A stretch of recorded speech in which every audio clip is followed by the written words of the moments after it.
નમસ્કાર મિત્રો, અમારી યુટ્યુબ ચેનલ ગુજરાત સ્ટડીઝમાં ફરી એક વિડીયોમાં આપનું હાર્દિક સ્વાગત કરું છું। તો મિત્રો, જો તમે ખ્યાલ ના હોય તો લાસ્ટ વિડીયોમાં આપણે જોયો હતો કે 15 જુલાઈથી ડીવાયએસઓ ડીવાય મામલેદાર એટલે કે જીપીએસસી ક્લાસ 3ના ફોર્મ ભરવાના શરૂ થવાના છે। અને જે લોકો GPSC class 1 2 DYSO DYSP DY કલેક્ટરની જે લોકો રાહ જોઈને બેઠા હોય તેમને જણાવી દઉં કે એમના ફોર્મ 15 ઓગસ્ટથી ફોર્મ ભરવાના શરૂ થવાના છે જીપીએસસી ક્લાસ 1 2ના। અને ડીવાયએસઓ ડીવાય મામલેદારના 15 જુલાઈથી ફોર્મ ભરવાનું શરૂ થશે। જ્યારે પણ ફોર્મ ભરવાનું શરૂ થશે ઇન્સ્ટાગ્રામના માધ્યમથી અપડેટ આપીશ। પરંતુ આજના વિડીયોની વાત કરીએ તો ઘણા બધા લોકોની રિક્વેસ્ટ હતી કે અમે ડીવાયએસઓ ડીવાય મામલતદારની તૈયારી કરવી હોય અથવા તો જીપીએસસી ક્લાસ 1 2ની તૈયારી કરવી હોય તો અમારે કઈ બુક લિસ્ટને ફોલો કરવી જોઈએ, ઓથેન્ટિક બુક લિસ્ટ અમને આપો। ઘણા બધા લોકોની ઇન્સ્ટાગ્રામ પર રિક્વેસ્ટ હતી અને આજના વિડીયોમાં મેં ઘણા પેપર એનાલિસિસ કર્યા। એક્ઝામનો જે સિલેબસ છે, લેટેસ્ટ સિલેબસ છે, એ સિલેબસના આધારે એક પ્રોપર ઓથેન્ટિક બુક લિસ્ટ તૈયાર કર્યું છે। ઓકે, તો આ જે બુક લિસ્ટ છે એ તમને ઘણું ઉપયોગી થશે આવનારી જીપીએસસી ક્લાસ 1 2 ડીવાયએસઓ ડીવાય મામલતદારની એક્ઝામ ક્લિયર કરવામાં। અને માત્ર ક્લિયર જ નહીં, તમે ખૂબ સારા એવા માર્ક્સ સાથે આ એક્ઝામને ક્લિયર કરી શકશો। કેમ કે આજના વિડીયોમાં હું જે તમને બુક લિસ્ટ આપવાનો છું એકદમ ઓથેન્ટિક બુક લિસ્ટ આપવાનો છું। ઓકે, જે તમને દરેકે દરેક જીપીએસસી ક્લાસ 1 2 અથવા તો પીઆઈ પોલીસ ઇન્સ્પેક્ટર છે, આરએફઓ છે, દરેકે દરેક જીપીએસસીની એક્ઝામમાં ખૂબ જ ઉપયોગી થશે। આગળ આજનો વિડીયો આપણે સ્ટાર્ટ કરીએ અને બીજું તમને જણાવી દઉં કે જો તમે આપણી ચેનલ પર નવા અને સબસ્ક્રાઇબ કરવાનું બાકી હોય તો ચેનલ પ્લીઝ સબસ્ક્રાઇબ કરજો। આપણી ચેનલ પર આવા જ પ્રકારની રેગ્યુલર જીપીએસસીની દરેકે દરેક અપડેટ અને સ્ટ્રેટેજિક વિડીયો તમને જોવા મળશે, તો ચેનલને જરૂર સબસ્ક્રાઇબ કરો।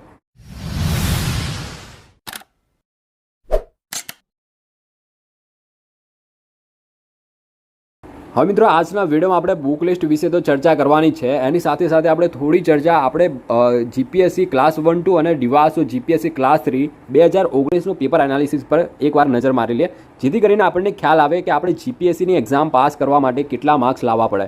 હવે તમને ખ્યાલ છે કે જીપીએસસી ક્લાસ 1 2 જે છે એ એક્ઝામ એ 400 માર્ક્સની લે છે। કેટલા માર્ક્સની લે છે? 400 માર્ક્સની જીપીએસસી ક્લાસ 1 2માં GS1 200 માર્ક્સનું અને GS2 200 માર્ક્સનું, એમ કરીને 400 માર્ક્સની જીપીએસસી ક્લાસ 1 2ની એક્ઝામ હોય છે। એવી જ રીતે ડીવાયએસઓ જીપીએસસી ક્લાસ 3ની વાત કરીએ તો એ ડીવાયએસઓની જે એક્ઝામ છે એ 200 માર્ક્સની હોય છે, એમાં એક જ સિંગલ પેપર હોય છે, બરાબર। હવે અહીંયા તમે જોઈ શકો કે દરેકે દરેક સબ્જેક્ટ્સમાં કેટલા માર્ક્સનું 2019માં ક્લાસ 1 2માં કેટલું પૂછાયું હતું અને ડીવાયએસઓમાં કેટલા માર્ક્સનું પૂછાયું હતું। તો હિસ્ટ્રીમાં તમે જોઈ શકો કે સૌથી પહેલાં આપણે હિસ્ટ્રીની વાત કરીએ તો હિસ્ટ્રીમાં ક્લાસ 1 2માં 48 માર્ક્સનું, કેટલા માર્ક્સનું? 48 માર્ક્સનું પૂછાયું હતું। એવી જ રીતે ડીવાયએસઓની વાત કરીએ તો 24 માર્ક્સનું ડીવાયએસઓમાં પૂછાયું હતું। કલ્ચરની વાત કરીએ તો કલ્ચર જીપીએસસી ક્લાસ 1 2માં 49 માર્ક્સનું પૂછાયું હતું અને ડીવાયએસઓમાં 25 માર્ક્સનું પૂછાયું હતું। પોલિટી 54 માર્ક્સનું પૂછાયું હતું અને જે ડીવાયએસઓમાં 17 માર્ક્સનું પોલિટી પૂછાયું હતું। એવી જ રીતે ઇકોનોમિક્સ 52 એટલે કે 52 માર્ક્સનું પૂછાયું હતું અને ડીવાયએસઓમાં 33 માર્ક્સનું પૂછાયું હતું। હવે આ જે કટ ઓફ તમે જોઈ શકો છો કે દરેકે દરેક સબ્જેક્ટ્સમાં આપણે જોવા જઈએ તો 30 થી 40% માર્ક્સ લાવે દરેકે દરેક સબ્જેક્ટ્સમાં, તો પણ આ એક્ઝામને આપણે ઇઝીલી ક્લિયર કરી શકાય। તમને કટ ઓફ વિશે ખ્યાલ ના હોય તો આપણે કટ ઓફ ઉપર પર કટ ઓફના ડિટેલમાં એનાલિસિસ ઉપર પણ ઘણા બધા વિડીયોઝ બનાવેલા છે, તમે યુટ્યુબ પર એકવાર સર્ચ કરજો જીપીએસસી ક્લાસ 1 2 અથવા તો DYSO cut off analysis by Gujarat studies, તમને ઘણા બધા વિડીયોઝ તમને મળી જશે। હવે જે કટ ઓફ રહેતું હોય છે નોર્મલી ડીવાયએસઓની વાત કરીએ તો ડીવાયએસઓમાં જે કટ ઓફ રહેતું હોય છે 70 થી 80ની વચ્ચે કટ ઓફ રહેતું હોય છે, પરંતુ તમને એક વાત તો ખ્યાલ છે કે કટ ઓફ એ ઘણી બધી બાબતો પર આધાર રાખે છે કે પેપરનું લેવલ કેવું છે, કેટલી વેકેન્સી છે, કેટલા ફોર્મ ફિલઅપ થયા છે, એ પ્રમાણે ઘણી બધી બાબતો પર કટ ઓફ વેરી કરતું હોય છે। ઓકે, તો નોર્મલી કટ ઓફ છે એ 70 to 80 માર્ક્સની આસપાસ જનરલ કેટેગરીનું રહેતું હોય છે, મેલ। ઓકે, હવે એવી જ રીતે તમે જોઈ શકો, એક અંદાજો લગાવી શકો કે જીપીએસસીની એક્ઝામ પાસ કરવી હોય ને તો 50% માર્ક્સ કરતાં પણ ઓછા માર્ક્સ હોય ને તો પણ આ એક્ઝામને ક્લિયર કરી શકાય। 50% માર્ક્સ કરતાં એટલે કે 50%થી ઓછા પણ માર્ક્સ આવે તો પણ આ એક્ઝામને ક્લિયર કરી શકાય। એટલે તમારે જીપીએસસી પ્રિલિમ એક્ઝામ પાસ કરવા માટે એટલી બહુ મોટી કહેવાય કે એટલે વધારે માર્ક્સ લાવવાની જરૂર નથી પડતી, રાઈટ। જે નોર્મલી માર્ક્સ લાવવાની હોય છે એ 30 થી 40%ની આજુબાજુ તમે માર્ક્સ લાવો તો પ્રિલિમ્સ એક્ઝામ આરામથી પાસ કરી શકો। કહેવાનો મતલબ એટલો છે, તમને સમજાવવા એટલું માગું છું કે તમારે દરેકે દરેક સબ્જેક્ટ્સમાં પીએચડી નથી કરવાની। દરેકે દરેક સબ્જેક્ટ્સમાં 24 માર્ક્સનું પૂછાય છે, 24 પ્રશ્નો પૂછાય છે, તો 24 માર્ક્સ નથી લાવવાના, બરાબર। તમે દરેકે દરેક સબ્જેક્ટ્સમાંથી તમે 15-20 કહેવાય ઓછામાં ઓછા 15 માર્ક્સ લાવો ને, ડીવાયએસઓ ડીવાય મામલતદારની વાત કરું છું, તો પણ તમે એક્ઝામનું કટ ઓફ છે ઇઝીલી ક્લિયર કરી શકો છો, બરાબર। 15 જેટલા માર્ક્સ તમારે ઓછામાં ઓછા લાવવા પડે જો તમારે જીપીએસસી પ્રિલિમ એક્ઝામ પાસ કરવી હોય તો, અને એટલી જ તો તમે તૈયારી કરી શકો છો। અને એટલા જ માટે આ જેટલા માર્ક્સ જે કટ ઓફ ક્લિયર કરી શકો એટલા જ માટે આજનો વિડીયો લઈને આવ્યો છું કે તમે એવા કયા સોર્સ વાંચી શકો, એવા કયા સોર્સ છે જે તમને પ્રિલિમિનરી એક્ઝામ પાસ કરવા માટે ખૂબ જ મદદરૂપ થઈ શકે। જો તમારે આનો સ્ક્રીનશોટ લેવા હોય તો સ્ક્રીનશોટ લઈ શકો છો, તમને તૈયારીમાં ઘણો ઉપયોગી થશે, તમને એનાલિસિસ અને સ્ટ્રેટેજી બનાવવામાં ઘણો ઉપયોગી થશે, તો આનો સ્ક્રીનશોટ લઈ શકો છો। આગળ હવે આપણે વાત કરીશું બુક લિસ્ટ ઉપર કે બુક લિસ્ટ આપણે 1 by 1 સબ્જેક્ટ વાઇઝ સિલેબસ પ્રમાણે અને હાલની જે ટ્રેન્ડિંગ પદ્ધતિ છે જે જીપીએસસીની પ્રશ્ન પૂછવાની સેન્ટેન્સ વાઇઝ એ પ્રમાણે ધ્યાનમાં રાખીને મેં બુક લિસ્ટ તૈયાર કર્યું છે અને ઘણા બધા ટોપર્સને પણ વિડીયો સાંભળ્યા છે અને એ ટોપર્સની સ્ટ્રેટેજી જે છે એને અનુસંધાનીને મેં આજનો એક બુક લિસ્ટ તૈયાર કર્યું છે અને આ જે બુક લિસ્ટ છે એ હું ગેરંટીડ શ્યોરલી કહી શકું છું કે તમે આ બુક લિસ્ટને ફોલો કરો તો તમે જીપીએસસી 2022-23ની જે એક્ઝામ છે પ્રિલિમિનરી એક્ઝામ ઇઝીલી ક્લિયર કરી શકશો. એન્ડ બીજું કે મિત્રો મેં જે બુક લિસ્ટ તૈયાર કર્યું છે એક ઓછામાં ઓછા સોર્સ એટલે કે ઓછામાં ઓછો સોર્સ રાખીએ બરાબર. ઘણી વખત તમે ટોપર્સ નામ સાંભળ્યા હશે ઇન્ટરવ્યૂમાં કે જે સોર્સ છે એ ઘણા ઓછા રાખવા અને જે રિવિઝન છે એ વધારે થવું જોઈએ. તો એ જ બાબતને મેં ધ્યાનમાં રાખીને બુક લિસ્ટ તૈયાર કર્યું છે. તો સ્ટાર્ટ કરીએ આપણે સૌથી પહેલો જે સબ્જેક્ટ છે. ટોટલ આપણે સિલેબસમાં 8 સબ્જેક્ટ છે. કેટલા સબ્જેક્ટ છે? 8 સબ્જેક્ટ છે. તો આ 8 સબ્જેક્ટનું આપણે બુક લિસ્ટ જોઈશું. તો સૌથી પહેલાં જે સબ્જેક્ટ છે હિસ્ટ્રી.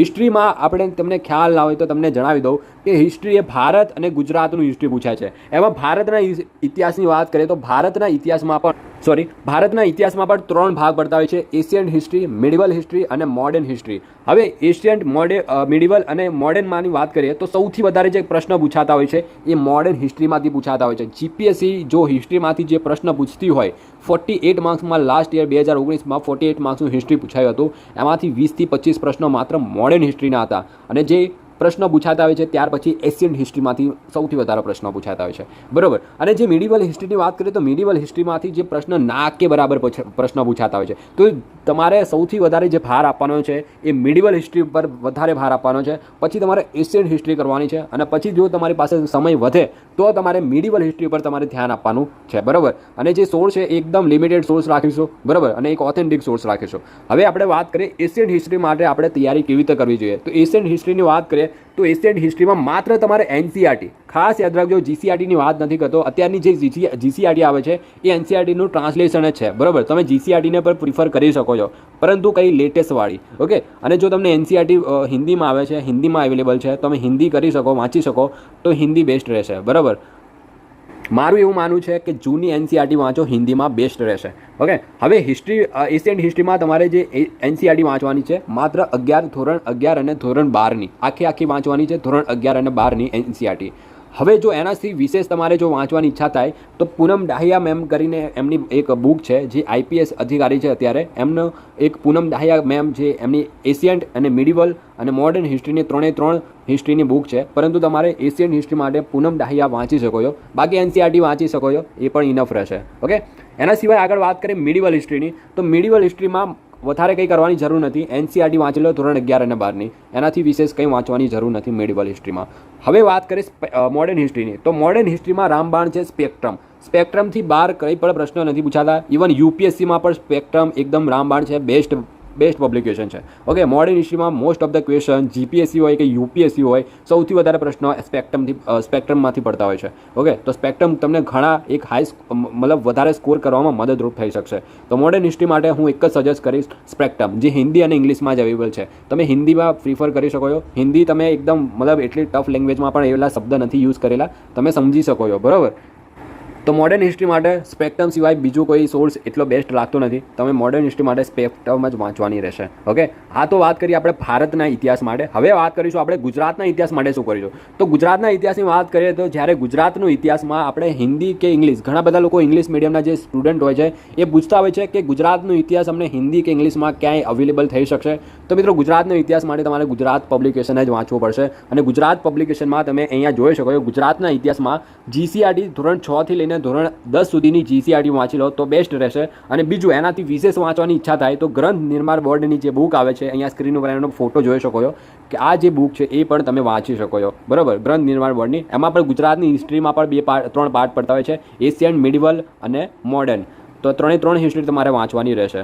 જે ગ્રંથ નિર્માણ બોર્ડની બુક છે એમાંથી ખૂબ સારી રીતે તૈયારી થઈ શકશે. અથવા તો જે અત્યારની એક લેટેસ્ટ યુવા ઉપનિષદની જે બુક આવેલી છે જીસીઆરટી આધારિત, જે જીસીઆરટી સારાંશ કહી શકાય, જેમાં જે કહેવાય કે જીસીઆરટી ધોરણ 6 થી લઈને ધોરણ 10નું મહત્વનું જે પણ છે એ બધું જ એક જ બુકમાં સમાવેશ કરેલો છે. તો એનો પણ ફોટો અહીંયા જોઈ શકો છો. એ પણ ખૂબ સારી બુક છે. તમારે ધોરણ 6 થી 10ની એક બુક ના વાંચવી હોય તો તમે આ યુવા ઉપનિષદની બુક વાંચી શકો છો, તમને ઘણી ઉપયોગી થઈ શકે. બાકી ગુજરાતના ઇતિહાસમાંથી એટલા બધા પ્રશ્નો નથી પૂછાતા, 5 થી 6 જેટલા પ્રશ્નો પૂછાતા હોય છે. બરાબર. ગુજરાતના ઇતિહાસમાં એટલા બધા પ્રશ્ન 5 થી 6 એક જેટલા પ્રશ્ન પૂછાતા હોય છે. તમે જીસીઆરટી ને ગ્રંથ નિર્માણ બોર્ડની બુક વાંચી લો તો ઇનફ રહેશે. બાકી ગુજરાતના ઇતિહાસમાં એટલું વધારે ટેન્શન લેવાની જરૂર નથી. ઓકે, આગળ વાત કરીએ આપણે. ત્યાર પછી વાત કરીએ ભારત અને ગુજરાતનો વારસો, સાંસ્કૃતિક વારસો છે ને આર્ટ એન્ડ કલ્ચર કહે છે, જે હાઈ સ્કોરિંગ સબ્જેક્ટ છે અને જીપીએસસીનો એકદમ કહેવાય કે મોસ્ટ ફેવરેટ સબ્જેક્ટ છે. બરાબર, સૌથી વધારે જો પ્રશ્ન પૂછતી હોય છે વારસામાંથી. અને ઘણા બધા સ્ટુડન્ટ્સ એવું કહેતા હોય છે, જે ટોપર્સ એવા કહેતા હોય છે કે વારસામાંથી સિલેક્ટેડ ટોપિક જ કરવા જોઈએ, કેમ કે વારસો એટલો દરિયા જેટલો સબ્જેક્ટ છે કે જેનો કોઈ અંત નથી. બરાબર, એકવાર અંદર ઘૂસી એટલે ઘણું બધું આવતું હોય છે. તો વારસા માટે આપણે એકદમ લિમિટેડ ટોપિક રાખીએ તો એટલું બેસ્ટ રહેશે. તો વારસા માટે શું કરીશું? તો ભારતના વારસા માટે અહીંયા સ્ક્રીન ઉપર તમે જોઈ શકો છો કે ભારતનો વારસા માટે નીતિન સિંઘાનિયા હિન્દી અને ઇંગ્લિશમાં અવેલેબલ છે બુક. એમાંથી પણ આખી નીતિન સિંઘાનિયા નથી વાંચવાની, આમાંથી સિલેક્ટેડ ટોપિક કરવાના છે. જે સિલેબસમાં આપેલો છે એ સિલેબસ પ્રમાણે સિલેક્ટેડ ટોપિક કરવાના છે. બરાબર, કેમ કે નીતિન સિંઘાનિયા બુકમાં ઘણું બધું યુપીએસસી લેવલનું આપેલું છે, પરંતુ આપણે એટલું બધું નથી વાંચવાનું, સિલેક્ટેડ ટોપિક વાંચી લેવાના છે. ઓકે, નીતિન સિંઘાનિયા. અને ગુજરાતના વારસાની વાત કરીએ તો ગુજરાતના વારસા માટે હસુતાબેન સેદાણીની ગુજરાત ગણ નિર્માણ બોર્ડની બુક છે અને વિશ્વકોશ ટ્રસ્ટ, આ 2 બુક વાંચી લો. ગુજરાતનો વારસો તમારો ખૂબ એવો કવર થઈ જશે. અહીંયા જે તમે સ્ક્રીન ઉપર તમે જોઈ શકો એ હસુતાબેન સેદાણીનું બુકનું પોસ્ટર છે. અહીંયા બુકના પોસ્ટર એટલે લગાવેલા છે કે જ્યારે તમે બુક પરચેસ કરવા જાઓ તો તમને ખ્યાલ આવે કે કઈ બુક છે. બરાબર, તો હા, હસુતાબેન સેદાણીની બુકમાંથી તમને ગુજરાતનો લોક સાંસ્કૃતિક વારસો ખૂબ જ સારો એવો તૈયાર થઈ જશે. અને જે લોક સાંસ્કૃતિક વારસા સિવાયના જે પ્રશ્નો પૂછાતા હોય છે એ ગુજરાત વિશ્વકોશ ટ્રસ્ટની જે બુક આવે છે એમાંથી કવર થઈ જશે. એટલે વારસા માટે તમારે આટલું કરવાનું છે. નીતિન સિંઘાનિયામાંથી સિલેક્ટેડ ટોપિક કરવાના છે. ગુજરાતના વારસામાંથી હસુતાબેન સેદાણીની બુક વાંચી લેવાની છે અને બાકીનું જે વારસો બચે છે એમાંથી વિશ્વકોશ ટ્રસ્ટની જે બુક આવે છે એમાંથી તમારું કમ્પ્લીટ થઈ જશે. તો આપણે વાત કરી ગુજરાત અને ભારતના વારસા માટે આપણે આટલું જ કરવાનું છે, આનાથી વિશેષ તમારે કરવાની જરૂર નથી. આગળ વાત કરીએ આપણે. ત્યાર પછી જિયોગ્રાફી માટે શું કરીશું? તો જિયોગ્રાફીમાં આપણે એનસીઆરટી વાંચવાની રહેશે. સૌથી પહેલાં તો તમારે જિયોગ્રાફીની તૈયારી કરો તો તમારે સૌથી પહેલાં એનસીઆરટી ધોરણ 11 અને ધોરણ 12 તમારે ક્લાસ 6 થી લઈને 11, 12ની વાંચવાની જરૂર નથી. છે તમે માત્ર ધોરણ 11 અને 12ની એનસીઆરટી વાંચી લો. બીજું, ફિઝિકલ જિયોગ્રાફીમાંથી પ્રશ્નો વધારે પૂછાતા હોય છે. જો ભૂગોળમાંથી જો સૌથી વધારે પ્રશ્નો પૂછાતા હોય એ ફિઝિકલ જિયોગ્રાફી છે. બરાબર, તો ફિઝિકલ જિયોગ્રાફીમાંથી વધારે ક્વેશ્ચન પૂછાતા હોય છે. તો ફિઝિકલ જિયોગ્રાફી જો તમારે સારી રીતે એવું તૈયાર કરવું હોય તો જીસી લિયોંગ કરીને બુક આવે છે, ખૂબ જ બેસ્ટ અને પોપ્યુલર બુક છે ફિઝિકલ જિયોગ્રાફી માટે. બાકી જો તમે એનસીઆરટી વાંચો છો ને, એનસીઆરટી ધોરણ 11 અને 12ની, અહીંયા તમે જોઈ શકો છો આ 4 એનસીઆરટી છે. આ 4 એનસીઆરટી કરી લો ને તો એમાં ફિઝિકલ જિયોગ્રાફી પણ આવી જાય. દરેક પ્રકારનું જિયોગ્રાફી આમાં કવર થઈ જાય છે. બરાબર, તો આ એનસીઆરટી વાંચી લો ને ધોરણ 11, 12ની, તો પણ ઇનફ રહેશે. આ તો જીસી લિયોંગ એમના માટે છે કે એમને જો વિશેષ વાંચવું હોય, થોડું વધારે વાંચવું હોય તો એ લોકો ફિઝિકલ જિયોગ્રાફી માટે જીસી લિયોંગ પરચેસ કરી શકે અને પ્રિફર કરી શકે. ગુજરાતની વાત કરીએ કે ગુજરાતના જિયોગ્રાફીમાં શું કરીશું? તો ગુજરાતના જિયોગ્રાફી માટે આપણે મંજુલાબેન દવેની બુક વાંચવાની રહેશે. ગુજરાતના જિયોગ્રાફી માટે મંજુલાબેન દવેની બુક છે એ ખૂબ બેસ્ટ રહેશે અને સારી છે. ઓકે, આગળ વાત કરીએ.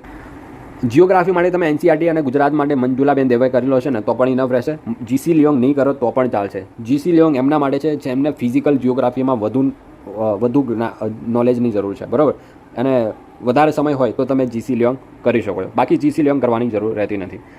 ત્યાર પછી આગળ વાત કરીએ ઇકોનોમી માટે શું કરીશું? તો ઇકોનોમિક્સમાં આપણે સૌથી પહેલાં આપણે એનસીઆરટી તો દરેક સબ્જેક્ટને મેં તમને ઘણી વખત કહું છું. ઘણા બધા લોકો ઇન્સ્ટાગ્રામ પર પૂછતા હોય છે કે જીપીએસસીની તૈયારીની શરૂઆત ક્યાંથી કરવી? તો હું એમને એક જ કહું કે જો તમારી પાસે સમય હોય તો જીસીઆરટી એનસીઆરટીથી શરૂઆત કરી શકો છો.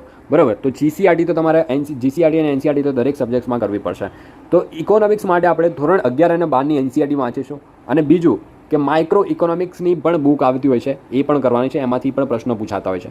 બીજું એના સિવાય શું કરવાનું છે? તો સામાજિક આર્થિક સર્વેક્ષણ કરવાનું છે ગુજરાતનું.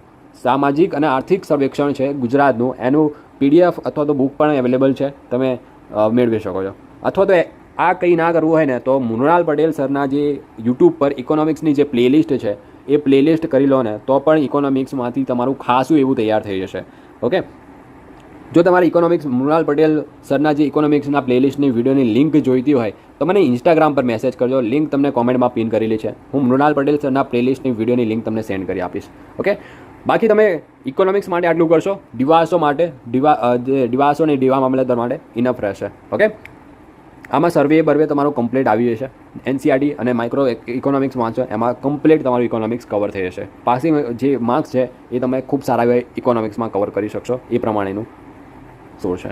ત્યાર પછી આગળ વાત કરીએ સાયન્સ એન્ડ ટેકનોલોજી, કે સાયન્સ એન્ડ ટેકનોલોજીમાં શું કરીશું? હવે સાયન્સ એન્ડ ટેકનોલોજીની વાત કરીએ તો એમાં જે જનરલ સાયન્સ છે, જે જીવ વિજ્ઞાનના પ્રશ્નો પૂછાતા હોય છે, એ પછી જે કેમેસ્ટ્રી બેઝ ક્વેશ્ચન પૂછાતા હોય છે, ફિઝિક્સ સંબંધિત પ્રશ્નો પૂછાતા હોય છે, એના માટે સૌથી બેસ્ટ બુક છે બુક બર્ડ પબ્લિકેશનની ચિંતન જાની સરની ગુજરાતી મીડિયમની લેટેસ્ટ બુક છે, જે જીપીએસસી લેવલની બુક છે. બરાબર, ક્લાસ 3 સુપર ક્લાસ 3 જીપીએસસી દરેક એક્ઝામમાં ખૂબ જ ઉપયોગી થઈ શકશે સાયન્સ એન્ડ ટેકનોલોજી અને જનરલ સાયન્સના સબ્જેક્ટ્સ માટે. ઓકે, જેમાંથી જે બુક તૈયાર કરી છે એકદમ જીપીએસસી લેવલની છે. ઓકે, અને બીજું તમને ખ્યાલ હશે કે તમે પેપર એનાલિસિસ કર્યું હોય તો તમને ખ્યાલ જોવા મળ્યો હશે કે કરંટ અફેર્સ સંબંધિત પ્રશ્નો વધુ પૂછ્યું હોય છે જીપીએસસી. સાયન્સ એન્ડ ટેકનોલોજીમાં જે પ્રશ્નો પૂછે છે એ કરંટ બેઝ પ્રશ્નો વધારે પૂછે છે. અને કરંટ બેઝ કયા ટોપિકમાંથી પૂછે છે તો અહીંયા ટોપિકના પણ તમને નામ આપેલા છે. અહીંયા મેં એક તમારું કામ થોડું સહેલું કરી દીધું કે આ ટોપિકમાંથી કરંટ બેઝ સૌથી વધારે જીપીએસસી પ્રશ્નો પૂછ્યું હોય છે.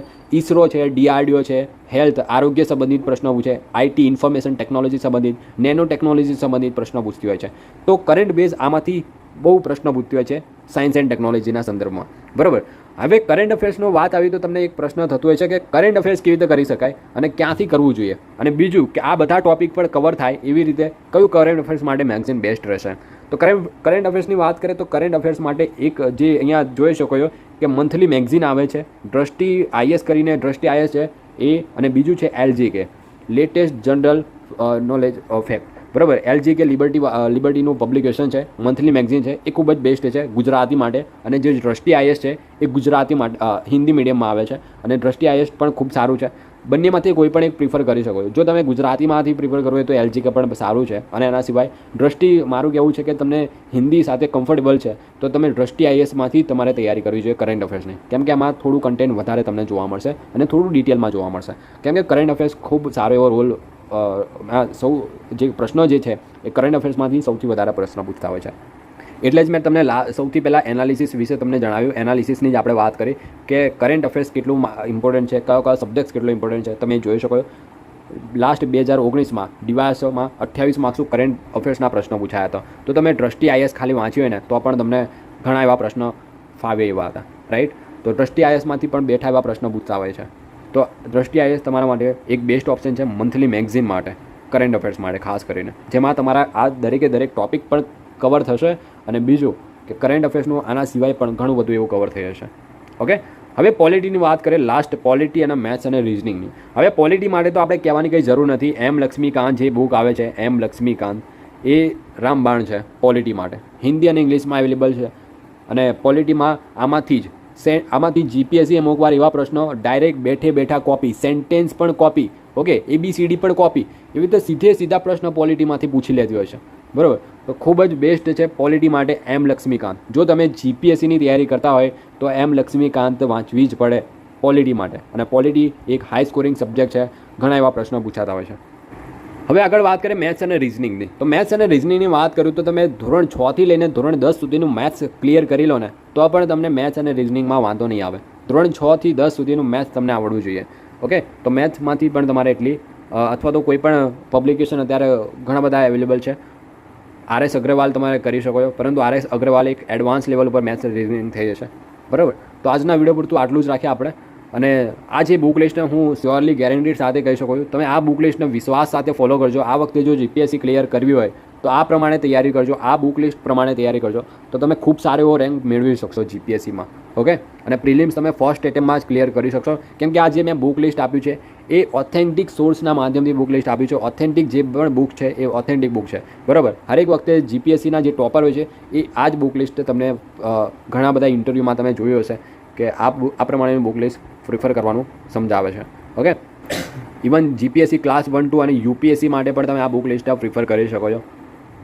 અને ખાસ કરીને NCERT તમારે વાંચવાની છે. ધોરણ 6 થી લઈને 11, 12 સુધી ના વાંચી શકો તો માત્ર ધોરણ 11 અને 12ની પણ વાંચી શકો. કેમ કે હવે જે તમારી પાસે જે સમય છે એ ઘણો ઓછો સમય છે. કેમ કે જે સમય છે કે હજી તમારી પ્રિલિમિનરી એક્ઝામ છે એ ક્યારે છે, ડીવાય મામલતદારની વાત કરું તો ઓક્ટોબર મહિનામાં એક્ઝામ છે. ક્યારે છે? ઓક્ટોબર 10મા મહિનામાં તમારી ડીવાય મામલતદારની પ્રિલિમિનરી એક્ઝામ છે. અને જે લોકો જીપીએસસી ક્લાસ 1, 2ની એક્ઝામ આપવાના હોય એમને નવેમ્બર 11મા મહિનામાં એમની એક્ઝામ છે. ઓકે, તો તમારી પાસે મિનિમમ 3, 3.5, 4 મહિના જેટલો સમય છે. અને આટલા ઓછા સમયની અંદર તમારે લિમિટેડ સોર્સનું પણ ધ્યાન રાખવું પડે.